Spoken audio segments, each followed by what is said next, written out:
அனைவருக்கும் வணக்கம். அன்அகாடமி காவலர் தேர்வு நடைபெற இருக்கக்கூடிய இந்த சூழ்நிலையில் எல்லாருக்கும் பயன்படக்கூடிய வகையில் இலவச முழு மாதிரி தேர்வு 2020 நடத்த இருக்கிறாங்க. அது என்னைக்கு நடக்க போகுதுன்னு பார்த்தீங்கன்னா டிசம்பர் 9ஆம் தேதி இரவு 7 மணி முதல் 8:30 மணி வரை இதற்கான ஆன்லைன் தேர்வு நடைபெறும். எல்லாருமே தவறாமல் கலந்துக்குங்க. ஏன்னா நம்மளுக்கு 13ஆம் தேதி தான் தேர்வு நடைபெற இருக்குது.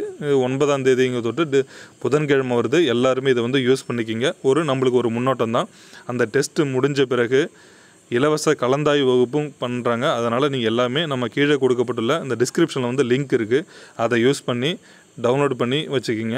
ஃபஸ்ட் டைம் போகும்போது லாக்கில் இருக்கும். அன்லாக் பண்ணணுன்னா ஃப்ரீ தான் எல்லாமே. அன்லாக் பண்ணணுன்னா நீங்கள் கோடு கேட்கும்.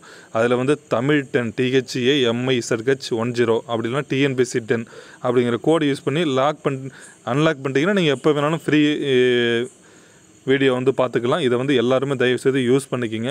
நம்மளுக்குன்னு ஒரு இலவசமாக தான் கொடுக்குறாங்க. எந்த விதமான பே பண்ண தேவையில்லை. அதனால் நீங்கள் அதை யூஸ் பண்ணிக்குமாறு உங்களை எல்லாருமே அன்போடு கேட்டுக்கொள்கிறேன். இதற்கான லிங்க் எல்லாமே டிஸ்கிரிப்ஷனில் இருக்குது. இந்த தேர்வு எல்லோரும் ஒரு நல்ல முறையில் அட்டன் பண்ணி நல்லா மார்க் எடுங்க. இப்போ தேர்வுக்கு பார்த்திங்கன்னா இன்னும் கடைசி வாரம், அதாவது இப்போ நம்மளுக்கு இன்று ஞாயிற்றுக்கிழமை, இன்னும் சரியாக நம்மளுக்கு 6 நாட்கள் தான் இருக்குது. கடைசி வாரம் என்ன பண்ண போகிறீங்க? இப்போ நிறைய பேருக்கு ஒரு விதமான பதட்டம் இருக்கும், பயம் இருக்கும். எப்படி என்ன பண்ணுறது அப்படிங்கிற எந்த விதமான டென்ஷன் இல்லாத நம்ம சொன்னது போல் ரிவிஷனுக்கு மட்டுமே இந்த 6 நாட்களை நீங்கள் பயன்படுத்தணும். எந்த வித இப்போ மற்றவங்க கேட்குறதையோ இல்லை எதை பற்றியும் கவலைப்படக்கூடாது. இப்போ உங்களுக்கு ஒரு ஒரு நண்பன் பார்த்துட்டு ஒரு ஃப்ரெண்டோ யாரோ கூப்பிட்டு கேட்கும்பொழுது இந்த ஒரு கொஷின் கேட்குறாங்க, நம்மளுக்கு தெரியலையே, ஐயோ, அந்த மாதிரிலாம் டிஸ்கஸ் இன்னும் பண்ணக்கூடாது.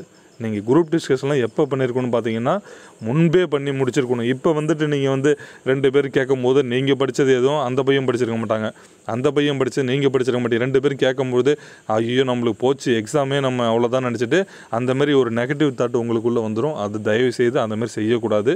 இந்த கடைசி நேரத்தில் யாரு கூடயும் எந்த விதமான டிஸ்கஸ் பண்ண தேவையில்ல. சுயமாக நீங்கள் படித்ததை ரிவிஷன் பண்ணால் போதும். இப்போ நான் இந்த இலவச மாதிரி தேர்வு இருக்கிறத அட்டன் பண்ணி பார்க்கலாம். அட்டன் பண்ணால் அதுக்குரிய ஆன்சர் அவங்க விளக்கத்தோடு சொல்லுவாங்க. அப்போ நம்மளுக்கு என்ன வரும், சரி இப்படி இந்த மாதிரி இப்படி அட்டன் பண்ணலாம் அப்படிங்கிற ஒரு சில ஐடியாஸ் உங்களுக்குள்ளார எழும். அதுக்காக தான் நம்ம சொல்கிறது. யார் கூட குரூப் டிஸ்கஸ் பண்ணாத இந்த மாதிரி மாடல் டெஸ்ட் வேணால் எழுதி பார்த்துக்குங்க. அது நம்மளே பரிசோதனை செஞ்சுக்கணும். அதுலேயும் நம்மளுக்கு கஷ்டமாக இருந்தாலும் கவலைப்படக்கூடாது. நீங்கள் எப்படி உங்களுடைய எண்ணம் எப்படி இருக்குன்னா, நம்மளுக்கு பரீட்சையில் கரெக்டாக வரும், நம்ம படித்தது எல்லாம் வரும்.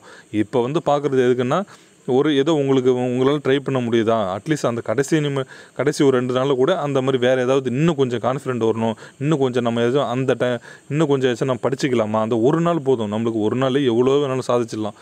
அப்படிங்கும்போது அந்த எண்ணம் மட்டும்தான் இருக்கணும். எந்த கேள்வி தெரியலனா கூட இப்போ இந்த மாடல் டெஸ்ட்டோ இல்லை எதை பற்றியும் கவலையே படக்கூடாது. நம்மளுக்கு எக்ஸாமில் நல்லா உங்களுக்கு தெரிஞ்ச கொஷின் மட்டும்தான் வரும். நான் படித்தது எல்லாமே எக்ஸாமில் வருங்கிற ஒரு தன்னம்பிக்கை மட்டும் அதோடு போங்க.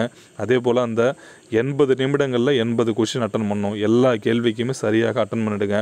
தெரியலன்னு சொல்லிட்டு எதுவும் விட்டுட்டு வந்துட்டிங்கன்னா அப்போ நம்ம தான் வருத்தப்பட வேண்டிய சூழ்நிலை ஆகிடும். அதனால் தெரியல எல்லாமே அந்த கேள்விக்கு ஆன்சர் தெரியலனா உடனடியாக ஏதோ 4 விடையில் ஏதோ ஒரு விடையை அடிச்சிருங்க. கடைசி நேரத்தில் நம்மளால் அடிக்க முடியாது தான் நான் தொடர்ந்து உங்களுக்கு சொல்லிகிட்டே வரேன். அதேமாதிரி தேர்வுக்கு தேவையான ஹால் டிக்கெட், உங்களுக்கு இந்த வாக்காளர் அடையாள அட்டை இல்லைனா ஆதார் கார்டு ஏதாச்சும் ஒன்று, blue or black ball point pen மட்டும் இதெல்லாம் எடுத்து வச்சிங்க. ஒரு மாஸ்க்கு இதெல்லாம் தனியாக எடுத்து வச்சிங்கன்னா டென்ஷன் இல்லாத ஃப்ரீயாக இருக்கலாம். ஹால் டிக்கெட்லாம் எல்லாம் போகிற அன்றைக்கி கடைசியில் எடுத்துக்கலான்ட்டு இருப்பீங்க. அதெல்லாம் வேணாம். இப்போவே வாய்ப்பு கிடைச்சதுன்னா எடுத்து எல்லாருமே ரெடியாக வச்சுருங்க. ஹால் டிக்கெட்டை ஒரு ரிலாக்ஸாக இருக்கணும். மெயின் என்ன தெரியுமா, நம்மளுடைய மனதை ஒருநிலைப்படுத்திக்கிட்டு ஃப்ரீயாக இருங்க. ஒன்றும் பயப்படாதீங்க. எக்ஸாம் போகிற டைமில் கூட நம்ம நண்பர்கள் சொல்லிட்டு போவாங்களே, கொஷின்லாம் எப்படி வர போகிறதில்ல, நம்மளுக்குலாம் ஒன்றும் தெரியாது, அப்படி நெகட்டிவாக தான் பேசிட்டு போவாங்க. அதெல்லாம் கண்டுக்கவே நீங்கள் யாரு கூடயும் போகணும், தனியாக போங்க. போயிட்டு அங்கே போய் உங்களால் படிக்க முடிஞ்சால் படிங்க. தேவையில்லை படிக்கணும்னு கூட அவசியம் இல்லை. மன அமைதியோட ரிலாக்ஸாக தனியாக ஒரு இடத்துல போயிட்டு நம்ம போய் எக்ஸாம் காலுக்கு உள்ளே போன பிறகு நம்மளுக்கு இந்த மாதிரிலாம் கொடுப்பாங்க. நம்ம அந்த 80 நிமிஷம் எழுதும்போது நம்மளுக்கு தெரிஞ்ச கேள்வி எதுவுமே தப்பு பண்ணக்கூடாது. அப்போ நம்ம இன்னும் கொஞ்சம் நல்லா எந்த விதமான டென்ஷனும் ஆகாத நம்மளுக்கு தெரிஞ்ச கேள்வியை சரிவர கையாளணும். தெரியாததில் போட்டு 10 நிமிஷம் 20 நிமிஷம் வேஸ்ட் பண்ணுறதை விட நம்மளுக்கு தெரிஞ்சதில் சரியாக அடித்தாலே போதும், நம்ம நிச்சயம் பாஸ் பண்ணிவிடுவோங்கிற தன்னம்பிக்கை மட்டும் உங்களுக்கு இருக்கணும்.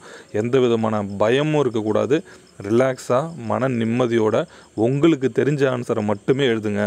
அடுத்தவன் சொல்லி கொடுக்குறான்ட்டு தயவுசெய்து அந்தமாரி கொஷின் ஆன்சர்லாம் எழுதணுன்னா அவ்வளோதான். நம்மளுக்கு வந்து அது வந்து தவறாக தான் போய்டும். ஏன் நம்ம இந்த பாயிண்ட்டை சொல்கிறேன்னு கேட்டிங்கன்னா, நிறைய இப்போ பிசி எக்ஸாம் வந்து நீங்கள் ஃபஸ்ட் டைம் எழுதுகிற போகிறீங்கன்னா உங்களுக்கு வந்து வித்தியாசமாக இருக்கும். ஏன்னா ஹாலில் உட்காந்து பார்த்தீங்கன்னா ஒரு சிலர் பக்கத்துலேயே பேசிகிட்டு இருப்பாங்க. அந்தாண்ட நம்பரு, அந்தாண்ட உங்களுக்கு அருகில் உள்ள நம்பரோ இல்லை உங்களுக்கு பக்கத்தில் இருக்கிறவங்களோ பேசிக்கிட்டு போது உங்களுக்கு மைண்ட் டிஸ்ட்ராக்ட் ஆகும். என்னடா இது இப்படிலாம் பேசிக்கிறாங்களே, அப்படிலாம் பார்க்கவே கூடாது. உங்கள் பக்கத்தில் எது நடந்தாலும் அதாவது கொலையே நடந்தால் கூட நீங்கள் அந்த நேரத்தில் பார்க்கக்கூடாது. ஏன் அந்த வார்த்தையை நான் பயன்படுத்துகிறேன்னு கேட்டிங்கன்னா, உங்களுடைய ஃபோக்கஸ் ஃபுல்லாக பரீட்சையில் மட்டும்தான் இருக்கணும், தேர்வில் மட்டுமே இருக்கணும், வேறு எந்த இதுலேயும் போகவே கூடாது. சரிங்களா? அதுக்காக தான் நான் அந்த ஒரு வார்த்தையை சொன்னேன்.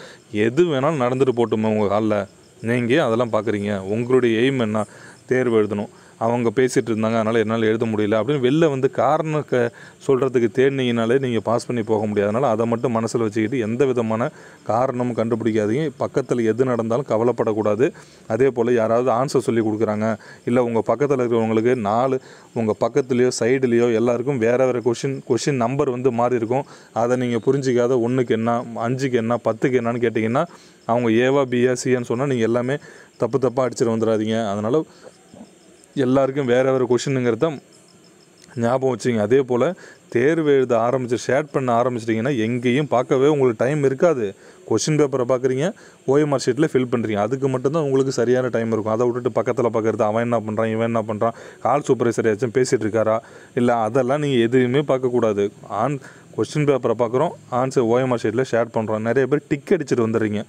ஓஎம்ஆர் ஷீட்டில் வந்து நம்ம ஆளுங்க அவசரப்பட்டு டக்க 1 சி டிக் அடிக்கிறது. டிக்கே அடிக்கக்கூடாது, ஷேட் பண்ணணும். அந்த ரவுண்டு ஃபுல்லாகவே பொறுமையாக ஷேட் பண்ணணும். அதுக்கு தான் டைமே. நீங்கள் எப்படியே டிக்குன்னா 1 செகண்டில் அடிச்சுட்டு போயிடுவீங்க. அதுதான் நம்மளுக்கு அந்த ரவுண்டு ஃபுல்லாக மறைகிற அளவுக்கு பொறுமையாக ஷேட் பண்ணுங்கள். அதுதான் ரொம்ப ரொம்ப முக்கியமானது. இதெல்லாம் மனசில் வச்சுக்கிட்டு தேர்வு வந்து நீங்கள் வந்து நல்ல முறையில் எழுதி எல்லாருமே நம்ம இதை பார்த்துட்டு இருக்கக்கூடிய அனைத்து நண்பர்களுமே அடுத்த உடல் தகுதி தேர்வுக்கு தேர்ச்சி பெறணும் அப்படிங்கிறது என்னுடைய விருப்பம். நான் என்னுடைய சார்பான தொடர்ந்து உங்களுக்கு வந்து வாழ்த்துக்களை தெரிவிச்சுட்டு தான் இருக்கேன்.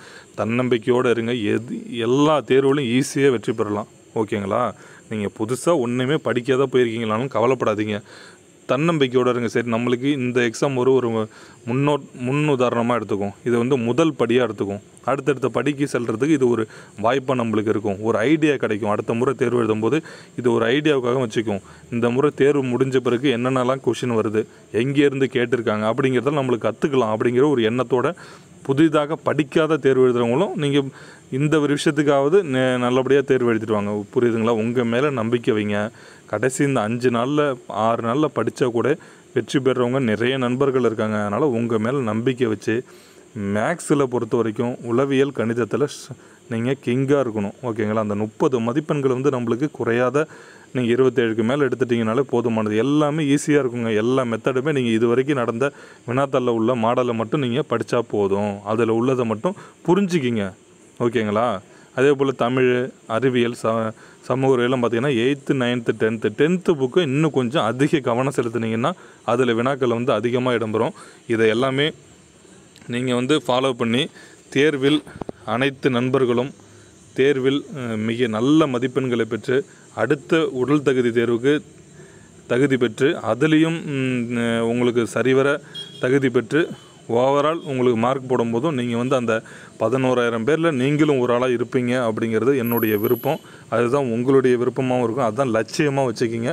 நிச்சயம் நீங்கள் வந்து எல்லாருமே, நம்ம இந்த வீடியோ பார்த்துட்டு எல்லாருமே ஒரு நல்ல காவல்துறை, முதல்ல காவல்துறையில் கான்ஸ்டபிள் ஆகி அதன் பிறகு மிகப்பெரிய உயரத்துக்கு போகணுன்னு சொல்லிட்டு என்னுடைய சார்பான வாழ்த்துக்களை தெரிவிச்சுக்கிறேன். மீண்டும் ஒரு முறை எல்லாருக்கும் வாழ்த்துக்கள். நன்றி.